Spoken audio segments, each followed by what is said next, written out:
Hi, I'm Ben. Hi, I'm Claire. And we are Hi, Jinx. And we've had a little break away. We've had Certainly have. Yes, but we have got some real beauties to share with you today. Happy New Year, because Happy New Year, this is everybody. our first video of 2020. Yeah, we are officially rubbish because between not living in the same city and being...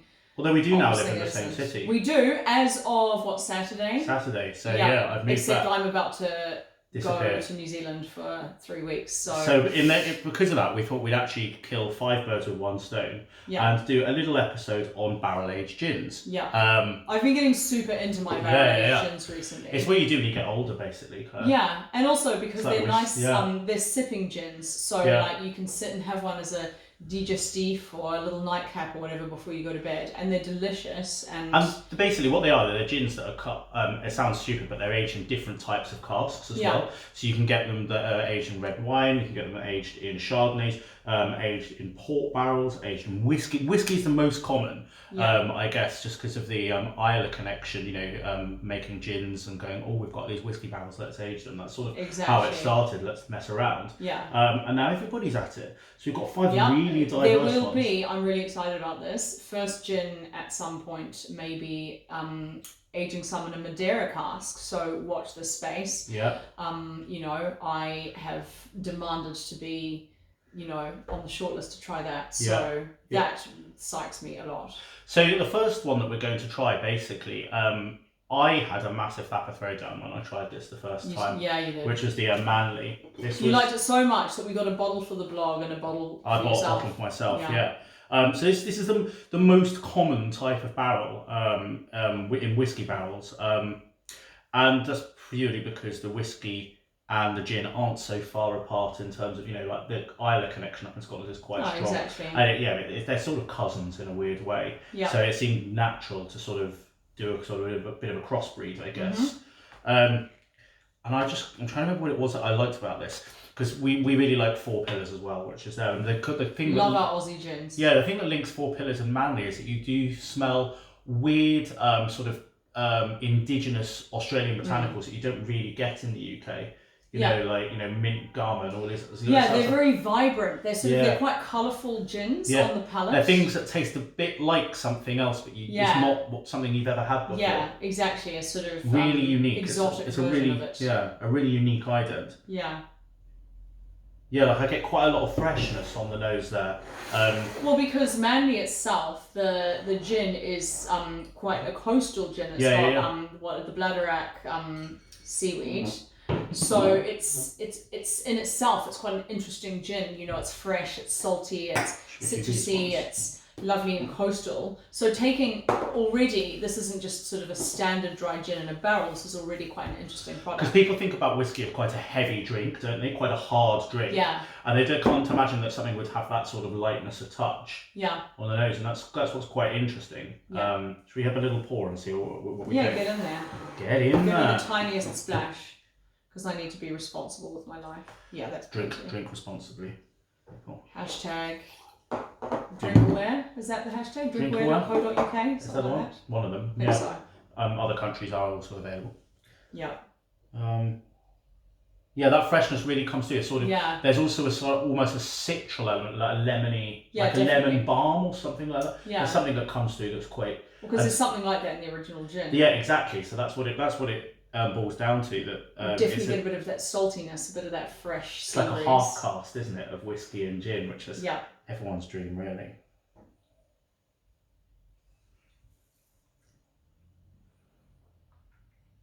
It's very smooth.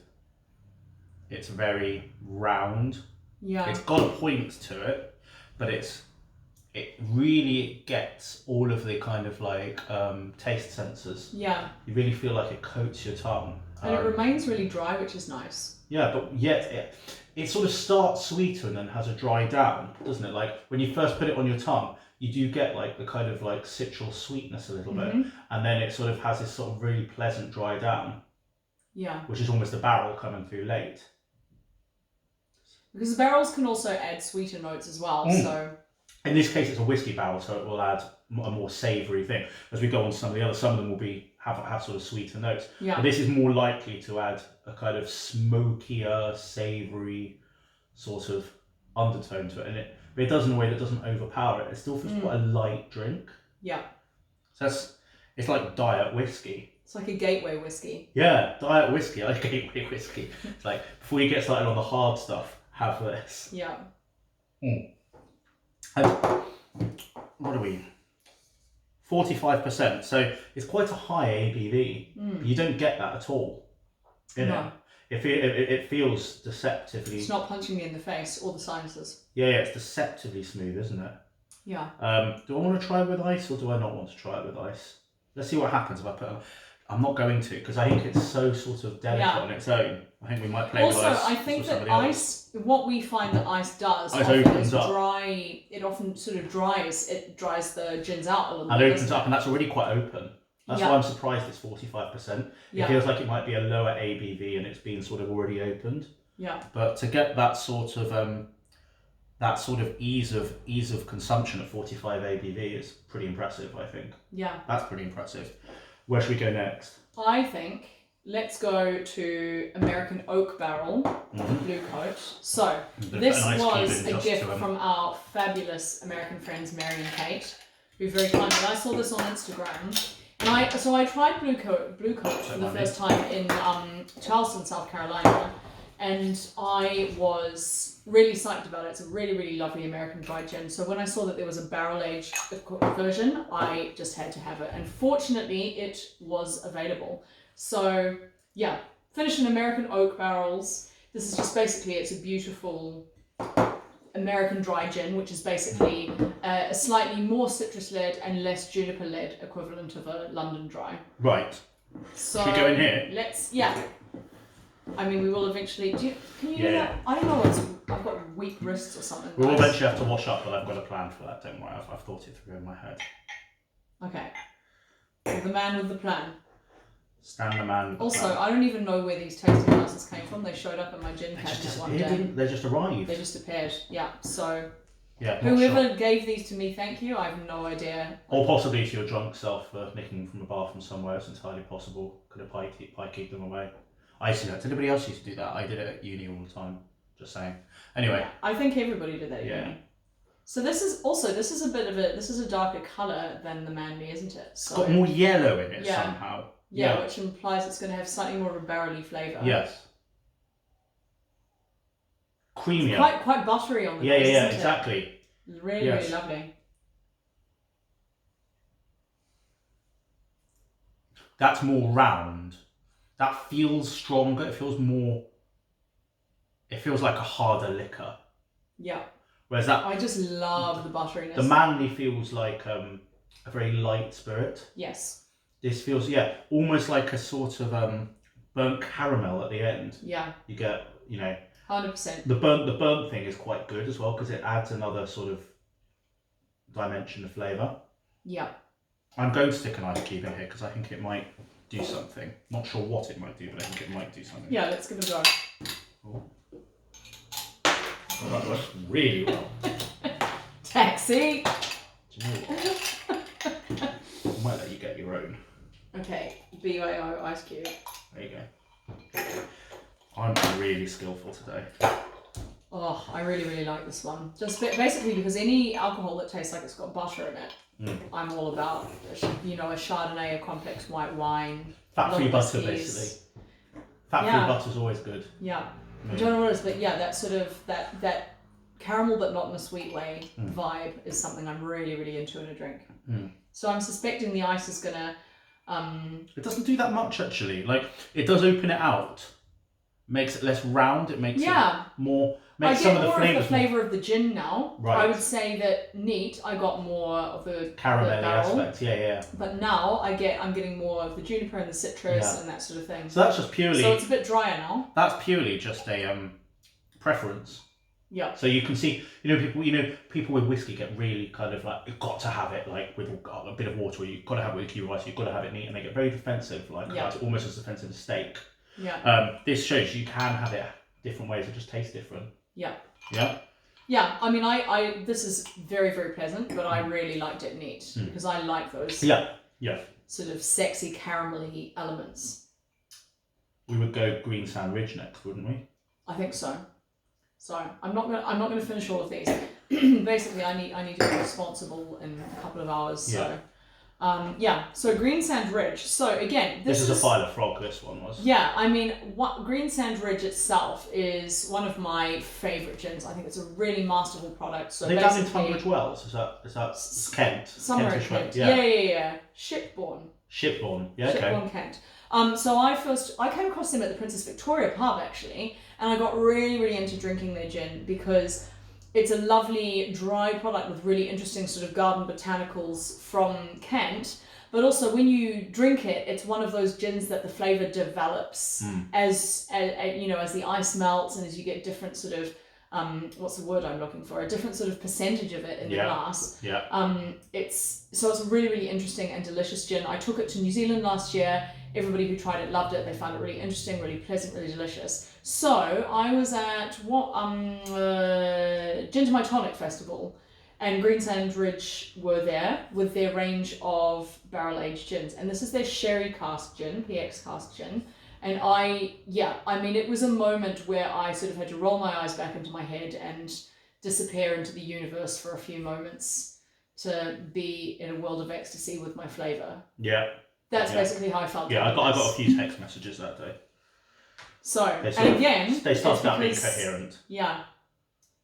So again, I find a sherry cask also adds a creamy buttery element in a slightly different way than a whiskey cask does. It's sweeter, basically. Yeah. It's a sweeter sort of note. But again, because Greensand Ridge has quite a lot of sort of dry herbaceous sort of vegetal botanicals, it balances really beautifully. Yeah. So yeah, this one's not as creamy on the nose, so it's sort of more balanced. There's an aromatic, really strong aromatic. I'm getting this sort of savoury vegetal spices. Yeah, spicy is the word. But also a little hint of the sweetness from the sherry. Yeah. So it should be a good balance.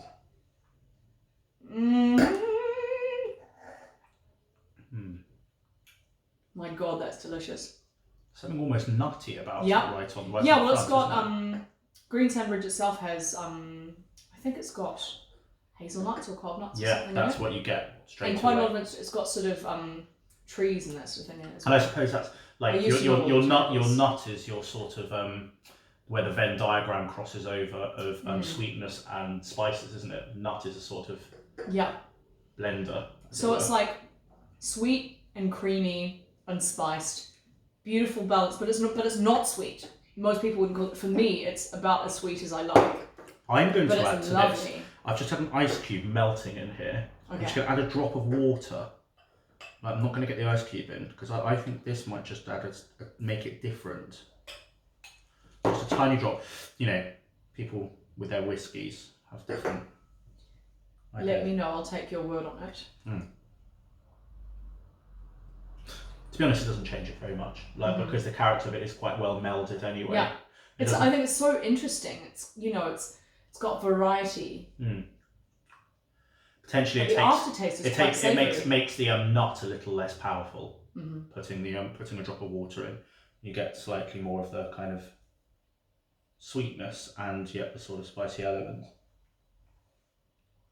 Yeah, that's quite enjoyable. Absolutely delicious. Yeah. Right, let me finish this off. Now, we're going to move on to one of my favourite finds, and Claire is going to go and wash up some glasses whilst I talk about Shortcross for about 2 minutes. Do I have to? Yeah. Okay, fine. So, Shortcross Gin, they're based in they're based in Belfast. Which ones are we using? I need 2 sets. And every time I used to go through duty free, I would pick up in Belfast. I would pick up a bottle of Shortcross. I not really know why I liked it, but I know that I really liked it. It's a really simply made gin with just a very good quality spirit, with a good whack of citrus in. It's for me it feels almost like Ireland's answer to a traditional Spanish gin, and so for that in itself, like Shortcross has got to be a real sort of crowd pleaser. I love it, and for people who've not tried gin before and want to weigh into a gin with just a solid gin, Shortcross has always been something that I would go to. Hello, Claire. Something that I would always go to. So Claire found this, which I think she'd like to talk about. Yeah, so I had Christmas in Belfast this year with my lovely flatmate Eli. We had an amazing time. And on Christmas Day, we went to this gorgeous, gorgeous hotel called the Fitzwilliam. And I had a cocktail.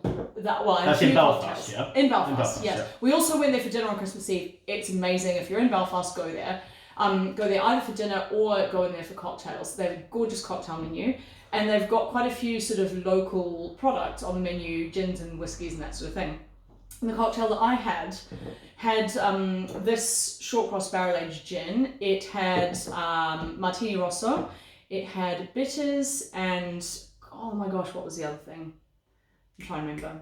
Anyway, it was kind of like a cask-aged gin version of a Manhattan, and it was just absolutely delightful. And also, it had kind of a mulled wine vibe to it, to the flavour, which, because it was Christmas Day, was just absolutely perfect. And I was psyched. And the thing is, while I was drinking the cocktail, I could really taste the character of this gin as well. Because I've had Shortcross, but I could really taste the barrel of the spices and everything. So I couldn't wait to get my hands on some. So I took to the internet, and here we go. Here we go. No, already put a little dent in it. So. I was so dead excited to hear about this because he was. Because I raved so much about Shortcross. Have you ever been so jealous in your life of me on Christmas Day? No, it was a goodie. So I just had to drink. Made life difficult for you, didn't I had to drink a lot of Four Pillars and lots of other different gins that I really enjoy. Yeah, because you don't have any nice gins at home. No. Neither do I. No, so it's been really tough. Do you know what's lovely is my mouth still tastes like butter.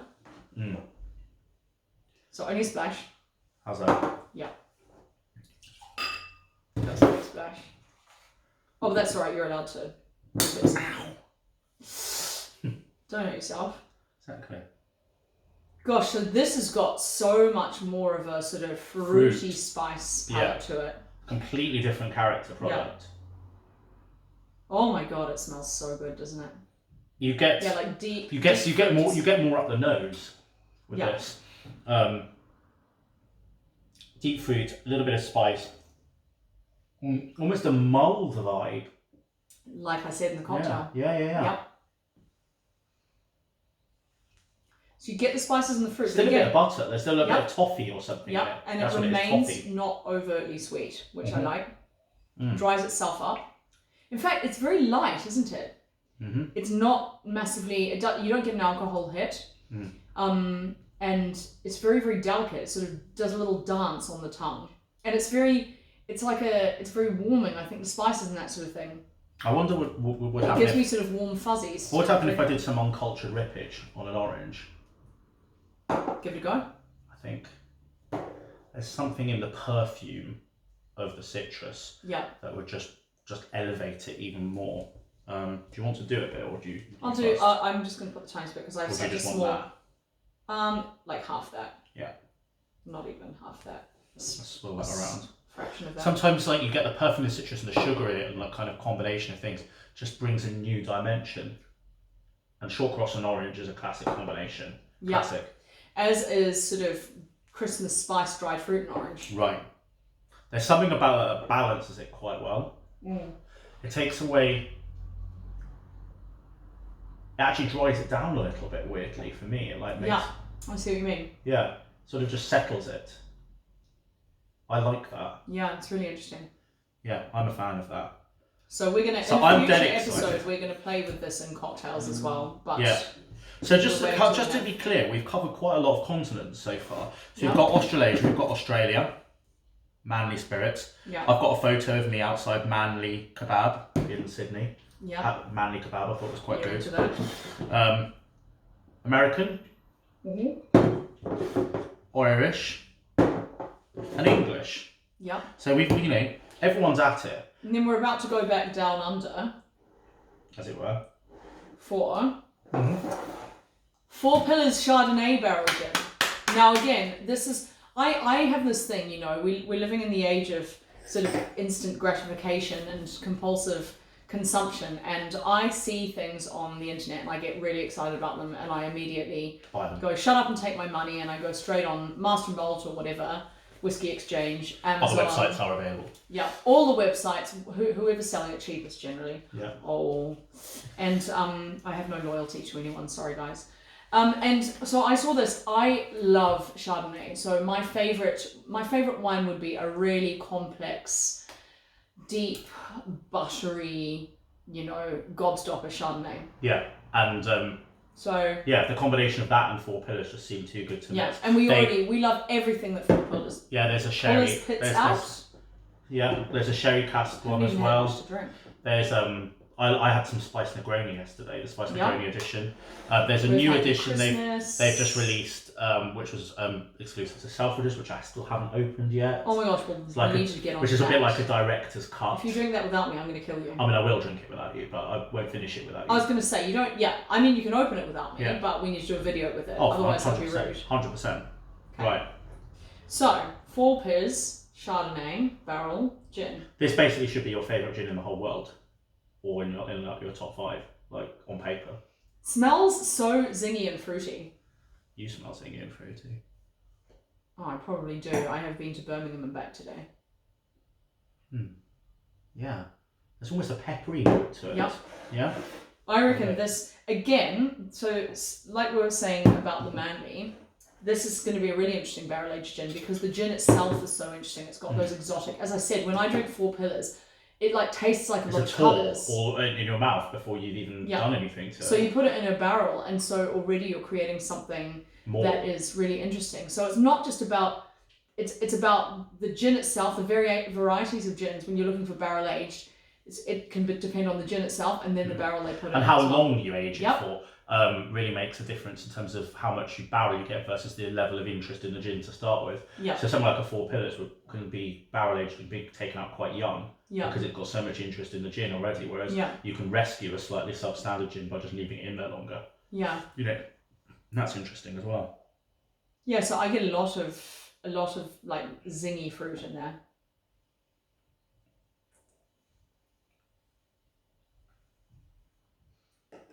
And on the palate. So what happens is you get oh my god, you get the those sort of exotic sort of fruity flavors of the Four Pillars, and then it goes spicy wood notes. Spicy wood notes, and I was going to say it's not rosemary because it's an Australian version, and but it's a herb that you would use like in a kind of savoury cooking with red meat. Yeah, there's that in there. That's quite strongly in there, and that really hit me straight away. And I love stuff like that. Because when I think Chardonnay, I think, oh god, it's going to be really sweet, and it's going to be like, and of course Chardonnays in themselves are so diverse that that's unfair anyway. Yeah. But like the one thing I wasn't expecting was basically to feel like I was eating roast lamb. That's in a good way, It's amazing. I see what you mean. Yeah, that is delicious. Yeah. And that's totally again so different to all of the other ones as well. And actually, what I will say for me. This is the one that I'm happiest drinking neat. I'm happy drinking them all neat, but the reason I'm happiest drinking this neat because I think it's got the best balance. I think it's got like the strongest balance. Like everything else, like is quite mood specific. If I want something that's like treacly toffee, or if I want something that's like red wine and spicy, this is just a beautifully balanced drink which sort of covers a lot of different bases. And I see this one. This is like I would want this for an aperitif. Yeah. And then the sherry and the whiskey cask. The Shortcross was a revelation with the orange in. That made a big difference to that. Shortcross, I taste it and I'm like, I want to do a million things with this gin. Yeah. I want to keep playing with it. Yeah. And if Greensand Ridge, I just want to sit there after dinner and sip it, and the same. With, we basically just tried 5 gins that none of them are less than 8 out of 10. Yeah. So this is the thing. They're amazing gins. Like if you see any of these, chuck them in a barrel. pick them up. Like because they're just if you go from probably the lightest, to the most floral, to the possibly the sweetest. This I think is probably weirdly the most savoury one in a way because of those green herbs that I get. But then it's got a balance. But then it's got the balance of the sweetness as well. And the nutty element of it is really interesting as well. It's almost like an amaretto-y vibe. Yeah. Yeah. It's like an amaretto without the sugar. Yeah. which is I mean, obviously completely appealing. It's not very often that I respond to a product the way that I did in that one. That was, you know. You've looked at five products there that, you know, would all fall under the same rug in terms of, you know, trying to analyse them. But they're all so diversely different, and that's what makes them so brilliant. Yeah. So totally. Don't be frightened to try like a cask aged product, because you will like one of them. You will like one of them. And you know, fantastic. If you don't want to drink them neat like us, the cask aged gins, they often pair well with something like a ginger beer, don't they? Yeah, ginger ale works well, like bitter or like lemon. the dark what is it, that dark spirit mixer could work with them as well. Coca-Cola. No, that Schweppes do. Schweppes? Yeah, it's like a brown sugary one. It's like a brown sugary thing. Yeah, because it didn't have as much like acidity as Coke. Yeah. It was a nice sort of, Yeah. Well, bitter lemon would work with some of these. Like, there's way more that you can try just than having your gin and tonic. Yeah, and also cocktails. Yeah. So I can't wait to play with some of these. Don't be frightened to play with these. They are fun. Yeah. We're gonna do that now. Things can only get better. Buy them. They're great. Cheers.